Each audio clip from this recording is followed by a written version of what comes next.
Makin malam ini kita akan melanjutkan pengkajian kita, masih pengkajian kita di seputar bab ini zaman muid lembaran caniki halaman ke-33 dari kitab Maraqil Ubudiyah. Dan di sini panjang sekali penjelasannya dari awal sampai sekitar sini, tapi sudah diringkas menjadi seperti ini.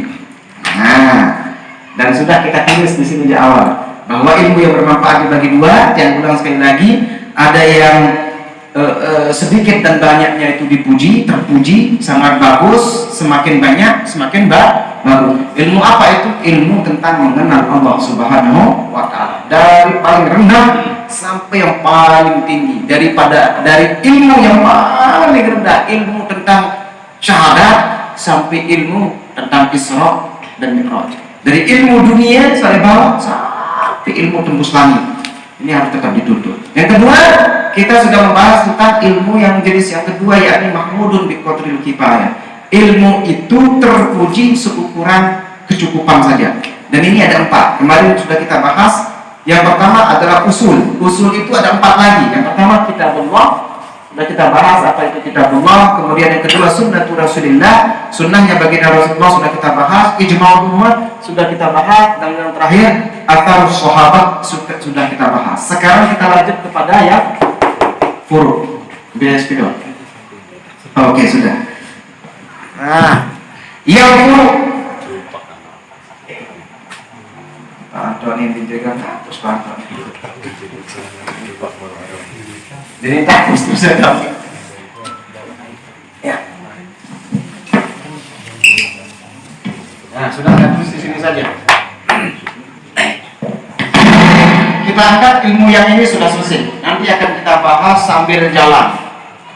Karena ilmu ini setiap hari, setiap detik, setiap saat harus praktek. Ini banyak sekali ilmunya, kitabnya banyak sekali. Ada namanya apa ada? Tentang Asmaul Husna. Ini kalau mau dibuka bagus. Tapi nantilah. Yang penting mukadimahnya dulu. Nah, sekarang furu'. Ini kemarin kan ada 4 ilmu yang yang dipuji dalam seukuran kecukupan. Yang pertama usul, yang kedua furu'. Nah, furu' ini akan kita furu' cabang-cabang ilmu. Lamun sakniki dasar ilmu. Lamun niki pertama niki ilmu tentang mengenal Allah. Niki dasar paling dasar. Dengan aja pada ke dasar, ya paling inti. Ini menjadi percuma. Lamun ini dengar yang paling inti. Nah, kemudian yang kedua ini, yang usul ini, dasar utamanya yaitu kitabullah, sunnah Rasulullah SAW. Artinya nabi pegawaian, ibu-ibu, nabi ibadah demikian. Syaratnya yang mau diterima si Allah Ta'ala ada 5 syarat. Nabi ibadah sembahyang, puasa, zakat, sedekah, malik haji, nabi malik apa? Penuh apa keibadahan? Nabi ibadah ini yang boleh terima si nenek ada 7 syarat. Yang pertama, kalau dia sesuai dengan sesuai dengan Al-Quran, arah ayat, meniurin ayat. Yang kedua, sesuai dengan sunnah baginda Rasulullah, tuntunan Nabi. Kenapa cara Nabi? Contoh, misalnya kitabullah mengatakan apa? Kitabullah yang dikatakan kitabullah aqimus sholat. Nabi kena dirikan sholat. Manusia selaku dengan Islam aqimus sholat, dirikan sholat. Kenapa tidak mengatakan mengerjakan sholat? Ada maknanya, tapi nanti kita jelaskan. Aqimus sholat, dirikan sholat. Berbicara, lihat sunnatullah, sunnatur Rasulillah, hadisnya Nabi. Hadis Nabi mengatakan, "Shollu kama ra'aitumuni usolli." Munemele pada sembahyang, malik Nabi. Turun berbicara aku sembahyang, malik Nabi. Bagaimana cara beliau sholat? Dilihat oleh para sahabat. Mantan jangan akhir. Jadi hadis tentang sholat ini ibu-ibu perangan hadis mutawatir. Dengan boya Nabi sembahyang naik turun deh. Itu diceritakan kepada orang banyak, diceritakan sampai ke kita. Maka yang cara kita ini adalah cara baginda Rasulullah SAW. Nah, mengarah dengan ngawas dengan aqimus sholat, dirikan sholat. Berbicara diri yang sholat itu kan fungsinya ada ayatnya. Fungsinya apa? Aqimis sholata lidzikri. Ini ada ayatnya. Apa kena? Aqimis sholata lidzikri, wahai kaum muslimin, dirikanlah sholat untuk mengingatku. Ya malaikat Allah Ta'ala. Oh berarti yang menawarkan berpendapat kena. Oh berarti lamun sembahyang fungsi ingat nenek. Lamun ingat nenek, ya orang sembahyang. Bisa dunia. Akhir berbeda sembahyang. Itu jangan ini beda sembahyang. Nyerang tokol doang. Ingat nenek. Jadi lah. Ini kemangan udah nikah sembahyang. Ada yang sembahyang, nikah sembahyang. Bisa. Oh berarti itu dia benar pada kitab Allah, tapi dia tidak mengikuti sunnah Rasulullah. Rasulullah mengatakan kalau mau sholat begini caranya, kayak saya ini. Karena saya yang paling benar malik Nabi. Kamu udah turut tentang permesa aja. Bukan di keluarga di batu sembahyang, pada berjamaah, ada dari, ada timur, ada lalu, ada ngatas, ada sepintu, ada semacam menjadi kembali karena pakai cara-cara sendiri. Maka digariskan kalau mau ibadah sesuai dengan kitab Allah, sesuai dengan sunnah Rasulullah. Yang ketiga syaratnya baru diterima ibadah itu adalah al-ikhlas. Apa kira ikhlas? Berharap lebih dari ibadah, berharap berharap bahwa balasannya datang dari Allah. Dengan bersedekah lalu arwah ya lalu sedekah terbantu. Niki sering kan sampaikan ibu-ibu, tapi tiap ulang lagi. Ada dengan roh misalnya mati batu nyiwa jauh, ngapain? Jauh beras lalu nyiwa. Niatnya apa? Lalu nyiwa. Yo kembali bulu nyiwa, namun tidak datang enak tidak lagi demi. Oh berarti itu ibadah dulu hanya sebatas sosial, burung ada pahala. Tapi kalau niat anda kembali bulu nyiwa, boleh terperintah si Rasulullah berarti pada pengetahuan pada manusia. Kenapa anak sananya ada apa? Niatnya mau menggapai ridho Allah, ya sudah, maka dia sudah masuk kepada dia baru menjadi ibadah.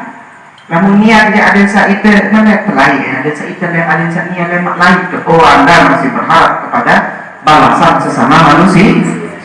Unin takut tak lain, ada takut tangan amat yang dalam takut, amat dengan takut. Ada ilmunya simpang ilmu seperti ilmu. Ngapi ilmu dia amat bahayanya itu. Enggak pegawai, udah buruk, takut lagi. Cuma nomor kedua masalah hukum, cakap. Kembali saya mau basi banyak iring tuan guru. Pertama dia iring tuan guru Mutawali, kedua dia iring setelah meninggalnya tuan guru Mutawali, iring tuan guru Haji Lalu Ayunan, ada Lete Kopa. Selesai meninggal itu, ngiring tuan guru Haji Habib Tontowi ya. Meninggal, dia juga meninggal si tuan guru Habib Tontowi. Jadi dia dapat ilmu dari beliau ini. Tapi mungkin dia jadi patokan. Tapi lamun berharap pojok manusia sebenarnya lamun berharap jauh Allah Ta'ala dia terbatas bahasa. Lamun harapan balasan jauh pada manusia belok paling belok engkah tiada dan masuk beritain selesai. Lamun berharap jauh Allah Ta'ala sepanjang umur kita setelah mati pun yang terima ya bahasa. Satu kedua bahasa beliau jadi paku kami yang mau ilmu ini. Lamun harap dengan jahatin, jadi kena tiang, jadi kena amat tangan. Lamun harap dengan jahatin, bahasa ini dia balas. Saya nak lamun terbalas sama dik saja, belok lagu-lagu nenek balasan saja, baru untuk lain hidup. Kira-kira cocok atau dia pantau? Cocok atau dia? Lamun balasan diri dia belok siragam makin pantau, terpelek mesti dengan pantau, pak. Balasan ini terpelek ini ya sih. Kedua-dua penjara apa? Tapi kalau Allah yang membalaskan kita, ya Allah, tanpa dizolimi, ya Allah, tunjukkan keadilan-Mu, ya Allah, nanti Allah yang balas dia. Selesai itu. Yang paling seolah malah mengenal dengan jahat, doa yang bagus, ketempelek depan Allah. Ya Allah, berikan dia petunjuk mudah, selamat dunia akhirat. Lalu kan sekarang kira-kira sambut depan Allah. Sambut depan Allah. Ada yang jahat, dia dimati. Brutal. Di sini ada brutal, wujudnya bisa pakai. Pas detaki pimpinnya pun bisa. Nabi bahasa depan tuh, ya Allah, tunas belum hari. Aku selaku tunas sudah sama petunjuk semakin gede yang mudah saya sugi. Kira-kira sanggup duduk ya tuh dia mana menurut Sanggup betul deh. Kalau kelas paling tinggi itu Pak Anto. Kalau bau, lalu kamu dia bau aja. Nenek kaji, udah balas kami ada yang ngidam. Boleh saja. Sasaran, nenek lanjutan gati, tepuk ke batu, nak salah kan? Beda urusan. Jadi yang akan berpikir para ulama. Itu sebabnya namun membaca sejarah-sejarah para ulama bahwa darah tidak terjadi manusia tidak. Kenapa? Karena sejarahnya itu ya Allah penuh dengan kebijaksanaan. Sampun ramatur lain, Ibu. Dalam hidup ini kan yang kita cari itu ada dua. Yang pertama, apakah perbuatan kita benar atau tidak? Tapi setelah dia benar, apakah itu bijaksana atau tidak? Belum tentu yang benar harus kita laksanakan. Bisa jadi kita tidak laksanakan yang benar itu karena itu tidak bijaksana. Jadi pada ulang, benar dan bijaksana. Benar saja terkadang tidak cukup Pak Alko. Lalu kita ngerasa tasawuf karena yang kita bahas tasawuf. Tapi yang kita cari adalah bijaksana. Ya pemilik Allah Subhanahu wa taala dalam Al-Qur'an, "Wa may yu'tal hikmata faqad utiya khairan katsiran." Saya ticak kebijaksanaan milik Allah taala. Saya ticak kebijaksanaan. Faqad utiya khairan katsiran. Dia sudah diberikan kebaikan yang paling besar. Benar dan bijaksana. Jadi setelah benar, kemudian kita bijaksana. Sampun tang contoh mulai Pak Anto. Benar batur misal di negara mandi. Mampu keleleng Pak Anto. Jangan liwat di gedung balik. Bas, mampir dulu bisa. Kalimat kita benar atau salah? Benar. Yo kata tumbas. Kan kita tidak ngomong, tapi dia tidak ngomong kan. Liwat membahas keleleng Pak Anto. Dengan ada keleleng misal itu palang isi ambu. Bisa. Kalah kelapa ngemok bisa. Maksud ini mampir, batur sabas keleleng mampir dulu. Apakah kalimat saya benar? Benar itu kebenaran. Tapi apakah bijaksana? Kan tidak. Maka benar saja tidak cukup. Namun yang paling sempurna adalah bijaksana. Itulah ranahnya ilmu tasawuf. Bukan hanya benar, tapi juga bijaksana. Lanjut. Ini perlu ukuran ibadah itu diterima oleh Allah Ibu. Pertama sesuai dengan Al-Quran, kedua sesuai dengan tuntunan Rasulullah, yang ketiga ikhlas. Itu intermezzonya. Sekarang kita lanjutkan ke furu'. Itu usul, sudah selesai bahasa usul. Diulang lagi sedikit tadi. Ya. Furu' ini ada dua, tapi kenapa furu' cabang-cabangnya? Artinya dia tidak utama, tapi juga menentukan. Yang namanya cabang. Mara ibarat nanti ya nanti. Mara ibarat cabang itu mara ibarat balik. Lamun usul itu pondasinya. Cabang itu ya anunya kamar-kamarnya lah. Kamar-kamarnya. Lamun balik mara ini kita pindah balik. Usulnya itu pondasinya, tekan-tekannya. Itu usul itu Pak. Maka dia bisa berdiri bangunan itu. Tetapi puru itu adalah apa? Kamar-kamarnya. Ya temboknya mara ini. Namun tadi diberi tembok-tembok, diberi kamar-kamar kan lucu dua Pak Ando. Apa dia cukup dikatakan rumah atau tidak Pak Ando? Tidak cukup. Maka penting puru itu menjadi kan penting. Yang kedua, yang puru ini ada dibagi dua. Yang pertama, di sini ditulis sudah saya ringkas, ma yata'allaqu bi masalihid dunya. Yang pertama, puru itu ma yata'allaqu bi masalihid dunia. Sekarang kita jelaskan. Yang kedua, saya jelaskan satu persatu nanti. Saya tulis dulu. Ma yata'allaqu bi masalihil akhirah. Bi masalihil akhirah. Nah, ilmu furu itu ada dua. Yang pertama, ma yata'allaqu bi masalihid dunia. Ilmu yang berkaitan dengan kebaikan-kebaikan dunia. Tapi ingat, dunia yang kita maksud ini tetap kaitannya kepada syariat, bukan dunia murni. Namun dunia murni ini kita malah ibarat nanti ilmu akuntansi misalnya, itu kan ilmu dunia murni. Nah kalau yang ini ya ta'allaqu bi masalihid dunia, maksudnya apa? Dia ilmu syariat tapi urusannya ke dunia. Maka dia di sini yang ini ilmu yang ini dibahas di dalam ilmu fiqh al-fiqh. Karena fiqh itu isinya adalah satu syariat, Bukan. Ibadah. Yang kedua, muamalah. Yang ketiga, jinayah wal hudud paling parah. Belu. Nah, iya ilmu nikibu itu. Mau kaitan. Orang menguasai ini semua masih belum dikatakan ulama. Aku dengar baru kata memperanti ulama. Tanya saya kan ulama mana? Susah sama.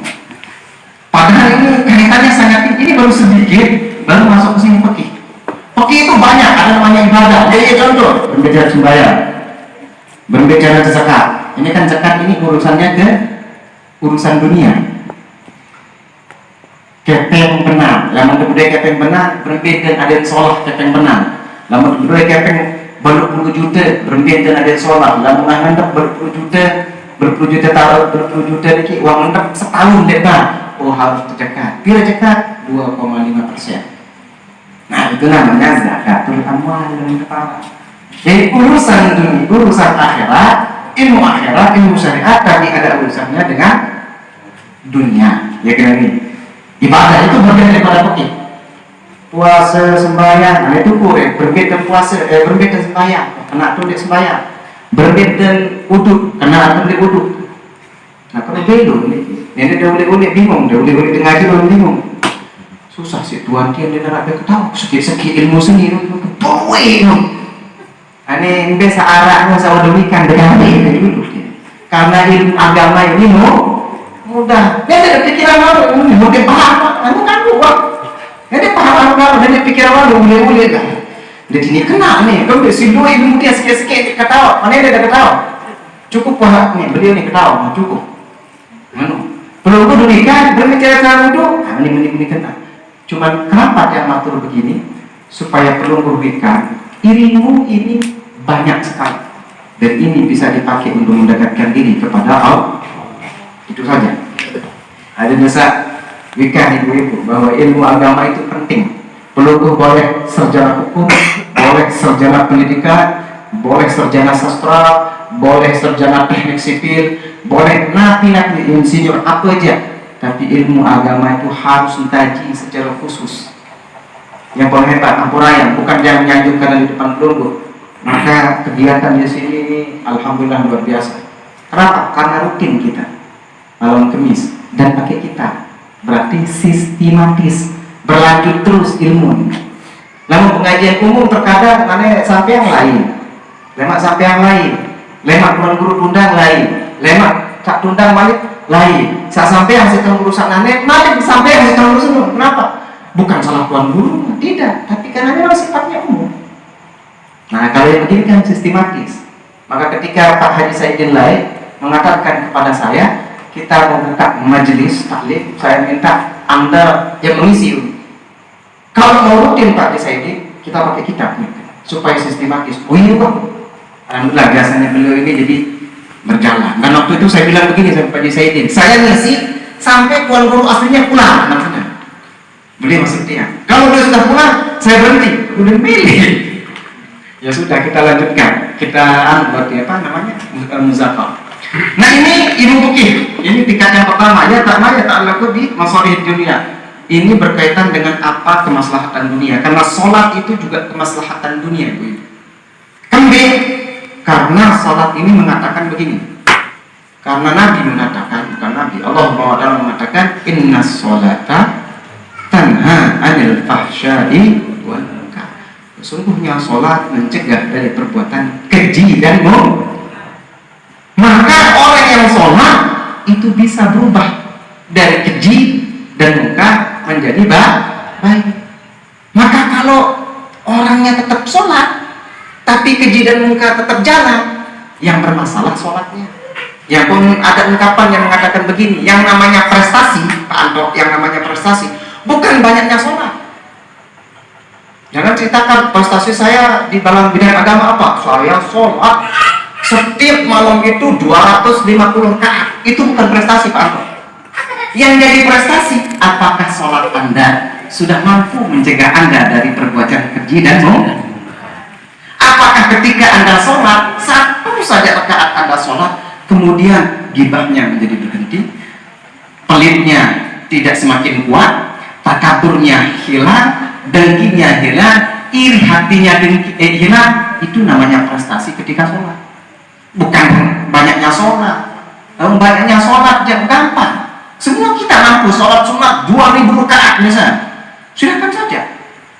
Tapi apakah yang jadi prestasi itu, apakah sholat itu mampu mencegah kita dari perbuatan keji dan munkar? Sama seperti misalnya Pak Anto, Anda kuliah dapat gelar sarjana pendidikan. Saya ini sudah sarjana atau doktor misalnya, saya ini doktor pendidikan. Tapi apakah kedoktoran Anda itu mampu bermanfaat untuk orang lain? Seberapa banyak manfaatnya, itulah yang namanya prestasi, bukan gelarnya. Nah, Pak Anto, paham maksud ini? Kali-sekali Pak Anto, paham? Dia paham luar soal dia. Saya kalau udah paham sih dia paham soalnya. Sorry Pak Anto, terus saya jorak Pak Anto. Karena Pak Anto ini bagus dia, nanti jadi di sini. Apa kayak si Saktianya gajahnya pun di sini ada dengan lain dapat kiamat. Tapi ini bagus Pak Anto. Saya senang orang yang nanti tidak cepat tersinggung. Karena saya sendiri sebenarnya cepat tersinggung lain. Tapi kita berusaha menjadi pribadi yang lebih baik setiap hari. Ini jangan ulang. Banyaknya sholat bukan prestasi. Yang menjadi prestasi adalah apakah sholat Anda mampu merubah Anda menjadi orang yang terhindar dari keji dan munkar. Banyaknya gelar bukan prestasi, Pak. Yang jadi prestasi, apakah kesarjanaan Anda, keprofesoran Anda, kedoktoran Anda bermanfaat untuk manusia lainnya. Itu namanya prestasi. Kalaupun Anda misalnya Pak Anto tidak pernah sekolah, tidak punya gelar, tidak punya prestasi, tapi semua orang mengambil manfaat dari Anda, semuanya Anda berikan manfaat, itu namanya prestasi. Maka Ampuraya mendengarkan Pak Kiai, Pak Kiai ini mungkin di sekolah belu, lalu setiap mati berjasa.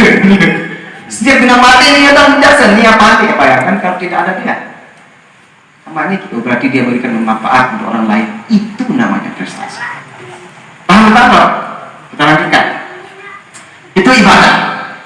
Jadi itu contohnya ilmu syariat yang berhubungan dengan kehidupan dunia. Yang kedua, fakih itu ada namanya muamalah. Muamalah ini dia nikah. Ini kan urusannya dengan dunia juga. Menarik berbicara, menarik sakana. Dengan duit zaman makin dengan dek makan Anda menarik enggak. Belum dia kena. Lu yang saya dengar, arah satu lepre timur, nomor tengah dan tahun ada, heboh nomor tengah. Mataram dan Inara, ada lepre timur dengan nikah online Pak Anto. Jadi walinya di Malaysia, dia di sini. Tuh kado laptop. Saya nikahkan kamu dengan anak saya untuk Malaysia-nya. Ya terima ya balik. Saya terima nikahnya. Nah, para darah nikah online. Nah ketika saya ditanya Pak Anto soal nikah online itu bagaimana? Boleh tidak nikah online? Begini caranya. Jadi yang walinya di Malaysia, pengantin laki-lakinya di Lombok, nikahnya online. Boleh-boleh saja. Tapi jimatnya juga online. Paham kan? Hubungan badannya juga online. Kan bingung terus. Bingung nih. Itu. Jadi ini perlu saya mengenal yang begitu saya kena menurut. Dia perlu dijawab serius lalu. Kalau Anda keluarkan dalil-dalilnya, orang yang bertanya begitu bukan mencari dalil, tapi mau dibenarkan perbuatannya.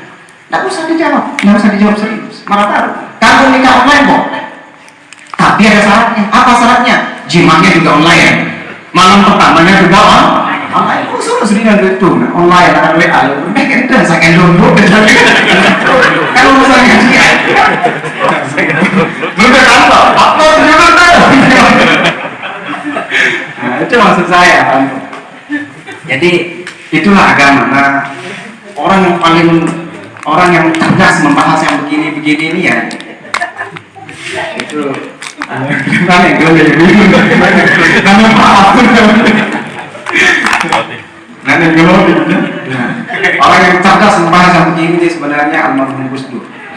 Senang kami sini karena saya pribadi itu dengan kontroversinya Gus Dur itu saya senang pribadi saya.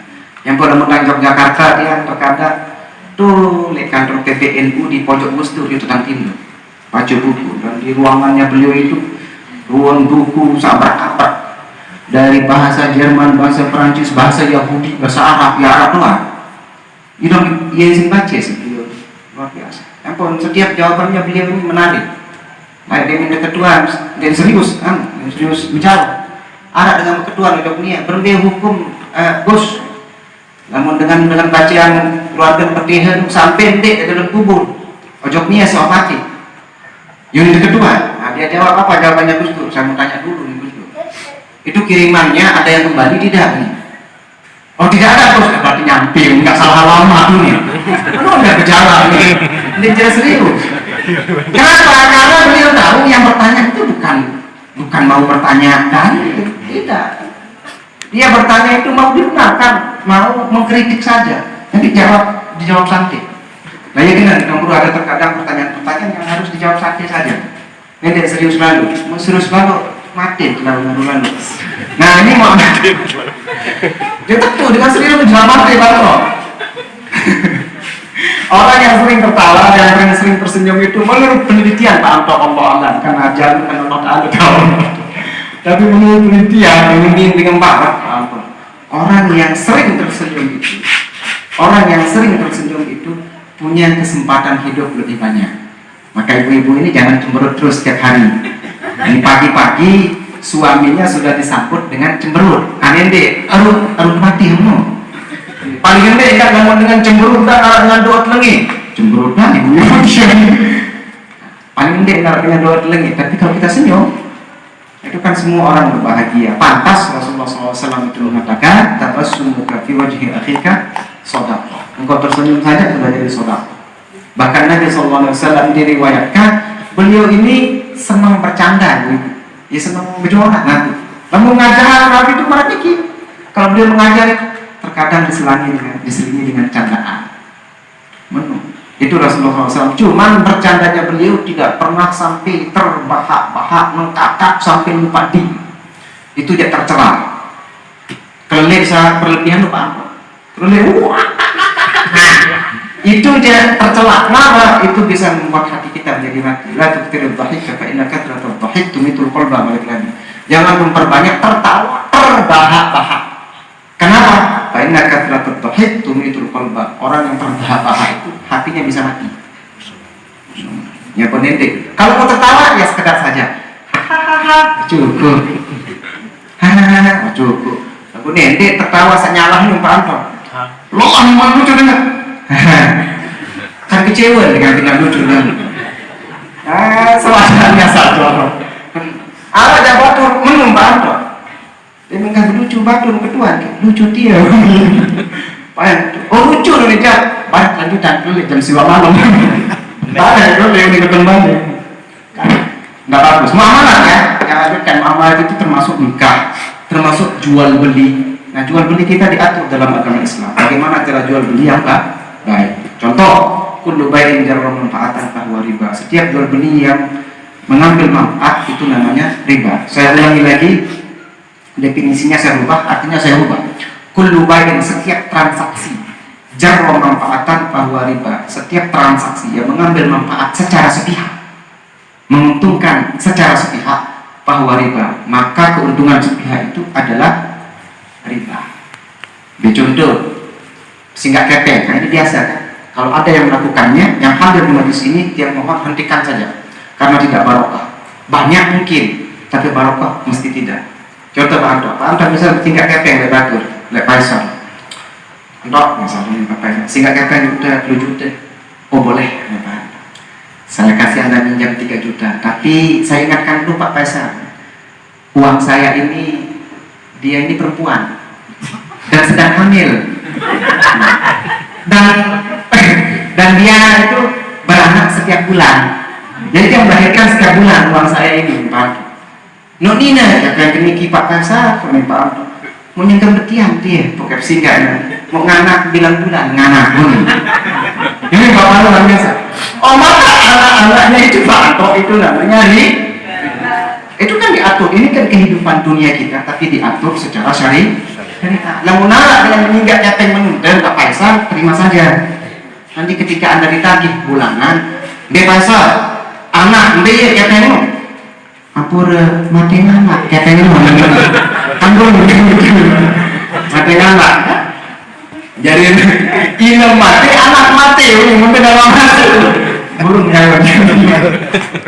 Nah, itu contoh mu'ah mana? Jalan nikah, jual beli, apalagi. Dan jual beli ini banyak sekali kalau kita mau bahas, kita mau bongkar, permasalahan-permasalahan. Soal ada namanya bai'ul mu'aqad, jual beli tanpa ijab kabul, transaksi tanpa ijab kabul. Banyak, tapi saya sebutkan itu sebagai contoh saja. Nanti kita mungkin ada yang kita bahas di tengahnya nanti mungkin ada. Nah, ini muamalah. Itu urusan sosial kita, urusan keduniaan kita, tapi diatur secara agama. Itu diatur dalam ilmu fikih, dan ini masuknya ke furu'. Nah, ini pelunggu itu wajibnya ibu mempelajarinya hanya sekedar kebutuhan pelunggu. Contoh, kalau pelunggu pedagang, maka pelunggu harus membahas, harus mengaji Kitabul Bai' Mudarat. Kitabul, apa maksudnya ini? Kitab tentang transaksi di dalam Islam. Ini harus pelunggu mengerti bagaimana cara transaksi Islam yang benar. Kalau pelunggu pedagang, kalau pelunggu menjadi apa ya? Petani. Nah, pelunggu harus mengaji ilmu tentang mukhabarah, musaqah, tapi balik muzara'ah, apalagi zakat. Ini kita perlukan sebagai seorang petani. Bagaimana caranya bermukhabarah, musaqah, muzara'ah, zakat. Berbicara tentang zakat penting. Kalau kita sebagai seorang petani, sebagai seorang guru, maka pelunggu harus mempelajari al-adab wa tafal. Adab seorang penuntut ilmu, adab seorang guru kepada muridnya, adab seorang guru kepada ilmunya, adab seorang guru kepada dirinya sendiri. Karena ada itu, adab seorang guru kepada dirinya sendiri, adab ahli ilmu kepada dirinya sendiri. Contoh, misal Pak Haji Donur Sabang, Pak Haji Mustiani, Lingsir Lalu, Semang, beliau di Indonesia, beliau kan dikatakan ahli ilmu, maka beliau harus menutup aurat. Namun beliau kira-kira subul pekedek. Garis kutip TK. Kutip ini kan menutup aurat sampai jenggot. Kalau pelunggu pakai celana Pak Anto, sampai ke sini, sampai itu kan menutup aurat. Boleh dipakai sholat. Misalnya dengan kutip. Contoh, nanti ada seminar sebulan lain, ini contoh saja. Sampai di sini misalnya. Tuh ya. Ini celana pendeknya, bolehkah dia dipakai sholat? Boleh, dan sah. Misal kalau rusak Pak, lalu kedek-kedek, garis kutip, cocok atau tidak? Cocok atau tidak? Aku yang dengar, ya, gantuan sekian. Kenapa? Oh, tidak pantas secara adab. Benar, tetapi tidak bijaksana. Maka beliau tidak boleh. Kenapa? Harus ada adab seorang ahli ilmu kepada dirinya sendiri. Perhatian, misalnya, tidak mungkin lah saya pergi jalan-jalan misalnya ke pantai kemudian pakai celana pendek, kancut lah misalnya. Nanti akan tidak mungkin itu. Kalaupun mau begitu, misalnya mau kolam renang, ya harus buat kolam renang pribadi, kan pakai sini. Lanjut, ini yang dimaksud dengan mu'ah. Yang ketiga ada namanya jinayat wal hudud. Nanti dengan jinayat wal hudud ini di dalam fikih itu tentang hukum-hukum pidana. Jinayat itu artinya hukum pidana di dalam Islam. Contoh, mencuri. Orang yang mencuri hukumannya bagaimana? Kan kita tidak di negara Islam. Jadi semua sudah diatur tentang jinayat dan hudud ini dengan perundang-undangan di hukum yang berlaku di negara Kesatuan Republik Indonesia. Tapi perlu diketahui oleh para hakim yang penting tahu sebagai pertimbangan saja. Nah itu, ibu-ibu paham ibu-ibu? Paham kan deh? Kedua ngelintir paham. Paham kan deh? Paham bahasa Bangka? Dapat ganti paham nggak bahasa? Insyaallah. Yang penting kan kita tahu paham dan tidak akan urusan Allah Subhanahu Wa Taala. Karena dia kan hanya menyampaikan, memberikan peluru paham itu Allah. Kalau peluru tidak paham, ya mungkin belum saatnya. Kalau peluru paham, alhamdulillah. Terkadang apa yang kita terima kita langsung paham ibu-ibu. Tapi pahamnya setelah 10 tahun, 20 tahun yang akan datang. Dan itu dia membuktikan pada diri dia sendiri. Kalau dia cerita panjang nanti tidak usah lah. Kita selesaikan dulu. Ya, itu yang pertama ya. Ma yata'allaqu bi masalihid dunia, itu ilmu furu' yang berkaitan dengan urusan dunia tapi dia ilmu syariat. Biasanya dibahas dalam ilmu fikih dan fikih ini banyak sekali seabrak-abrak. Kitab fikih paling banyak dari yang paling tipis sampai yang paling besar. Dari yang paling tipis itu namanya Matan Abi Suja atau Safinatun Najah, tipis 10 lembar dari fluid sampai kitab Majmu' Al-Jabara. Itu Majmu' itu yang satu jilidnya saja tebalnya begini dan banyaknya sekitar 28 jilid. Nah, namun ronjok dulu tidak jadi. Nah, ini sama itu karangan. Jadi untuk ketahuan selaku kan coba nih Bapak. Tidak bisa kita ketahui semuanya. Saya juga tidak tahu semua isinya. Kebetulan saja misalnya yang sampaikan, wah nang baca deh lu, saya sebutkan. Ini tempat saya baca. Ya, tapi tidak semuanya saya baca, tidak semuanya saya kuasai kecuali ya ulama-ulama yang nempel-nempel di atas ini tidak badik kayaknya. Lalu kita ini kan masih kelas klocok-klocok di barang. Nah, yang kedua, ma yata'allaqu bi masalihil akhirah. Ilmu bersifat puruk tidak utama, tetapi dia berkaitan dengan urusan akhirat. Maksudnya apa? Ini berkaitan tentang hati. Kalau yang kita kembali flashback ke paling awal tentang makrifat ini beda. Ini urusannya tentang hati, memperbaiki hati saja. Jadi antara fikih dan memperbaiki hati harus setimbang, harus seimbang. Mempelajari sholat pada saat yang sama juga mempelajari berbicara adilatin sholat. Sholat tapi Anda tetap dengki kan juga tidak bagus, kelihatan dari muka kita. Ampun apa yang namanya sombong, yang namanya dengki, yang namanya iri, itu terlihat dari muka kita, kelihatan dari muka kita. Tapi kan tidak mungkin saya bilang, oh ini potongan manusia dengki, kan tidak mungkin begitu kan? Nggak boleh juga itu, malu-malu hebat limparan din, ada ilmunya Pak, ada ilmunya itu, kelihatan. Datang lagi itu, oh ini potongan muka anda ini takabur, kan ini ya, tidak boleh. Dimintakan ini, anda ini dengki, tidak boleh. Haram itu, tidak boleh. Tidak boleh diucap, haram. Kenapa? Karena ilmunya ilmu zon, belum tentu orang. Potongannya begitu, belum tentu juga. Tapi ciri-cirinya ada, tapi itu harus diperbaiki. Dia nganggut sebulan Pak. Lebaran dia kita dengan ente ini sombong potongan ini, meninato. Dokter amat kesibukan Pak ya. Nah ini ya ilmu tentang masalihil akhirah, tentang kebaikan akhirat, berbicara kisah aktif. Dan ini yang selalu kita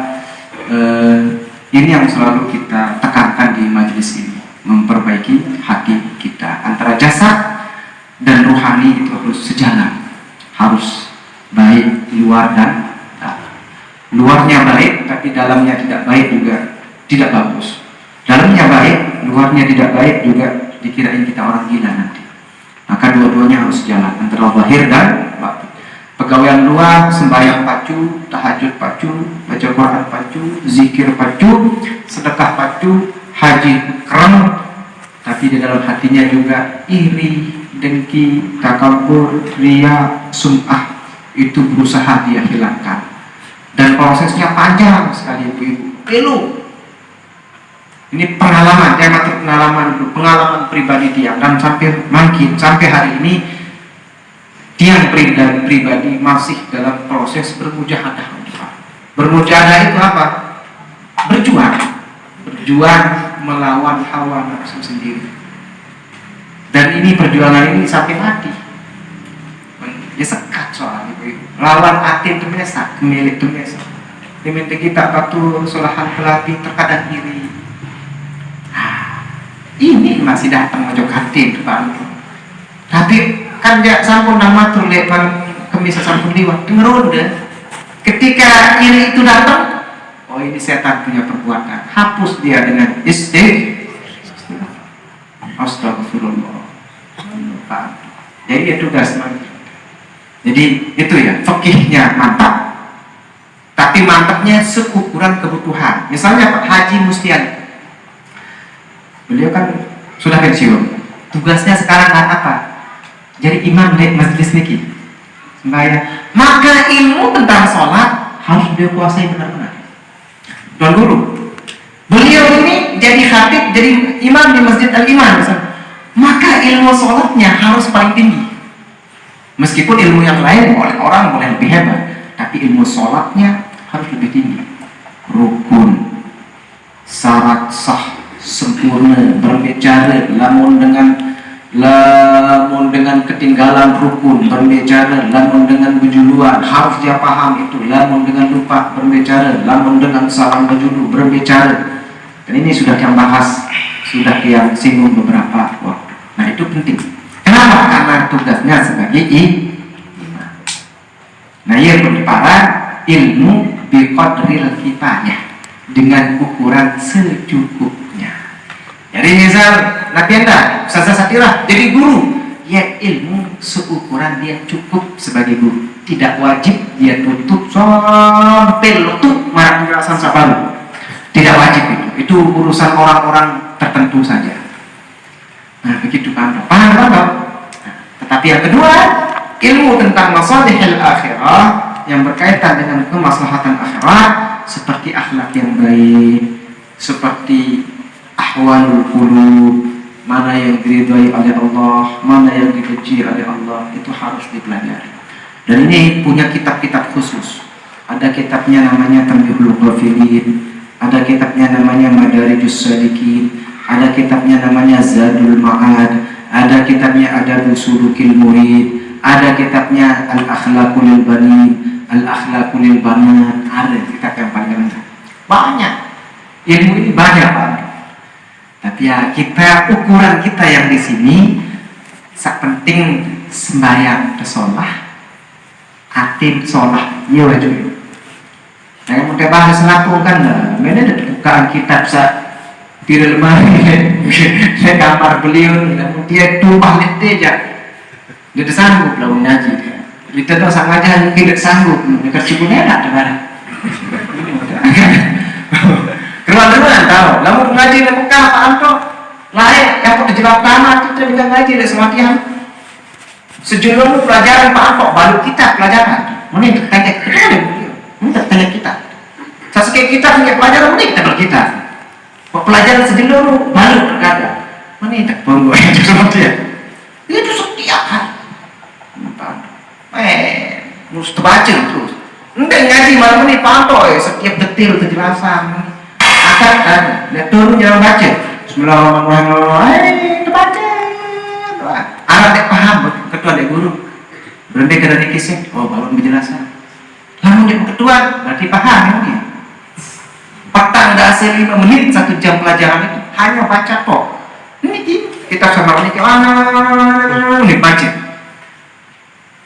Karena dia pernah jadi mukri tafsir Ibnu Katsir 3 jilid. Hanya 2 tahun tamat 3 jilid itu 2 tahun tamat. Lalu kamu tahu yang dengar macam enak sekali dong dan dia nggak malu nih kecek teman-teman. Tapi karena sudah kebiasaan ada yang kita paham. Kalau ada yang kita tidak paham, kita berhenti, kita nanya kepada Syekh, ya Syekh, ma makna hada al-ibarah hadhihi ibarah, Nabi dengan ibarat kisah harus dijelaskan. Kalau tidak ada waduh macam ada los saya paham yang dia paham yang pada tahu ke Mekah tamat negara ilmu mengapa ke Mekah ya datang itu jadi tukang gol ya ngaji di menjelaskan saya ngaku udah paham itu di kromen oh ngaku sih paham ini susah kan. Dan itu tugasnya, biarlah itu ada orang-orang yang memiliki tugas-tugas tersendiri yang seperti itu. Nah, tugas kita di sini adalah nabi. Fikih yang kita butuhkan itu cukup untuk diri kita, terutama sholat dan wudhu, jual beli kalau bagi pelunggu yang pedagang, bagi pelunggu yang petani, muzara'ah, mukhabarah, musaqah dan zakat itu penting. Bagi pelunggu yang pedagang juga penting zakat, ilmu zakat. Bagi pelunggu yang terjun di dunia bisnis ya itu tadi. Itu ada mudharabah, itu bisnis, itu tijari itu perniagaan, itu ada ilmunya juga. Tijarah teman-teman, ada kitabnya juga, kitab tijarah dalam ilmu fikih. Bagaimana tijarah itu perniagaan, bagaimana cara berniaga yang baik, berbicara hutang piutang, berbicara gadai menggadai, itu ada ilmu. Bagi pelunggu yang membutuhkan itu. Kalau tidak dibutuhkan, tidak usah dipelajari, tidak apa-apa. Tapi ketika dibutuhkan, silahkan nanya kepada orang yang tahu. No. Kira-kira sampai di sini ibu-ibu yang berada di belakang paham atau tidak? Ibu-ibu paham atau tidak? Enggak, berarti paham. Ibu-ibu dia pantau upload ke download sama download. Jadi lupa. Nikah online ya.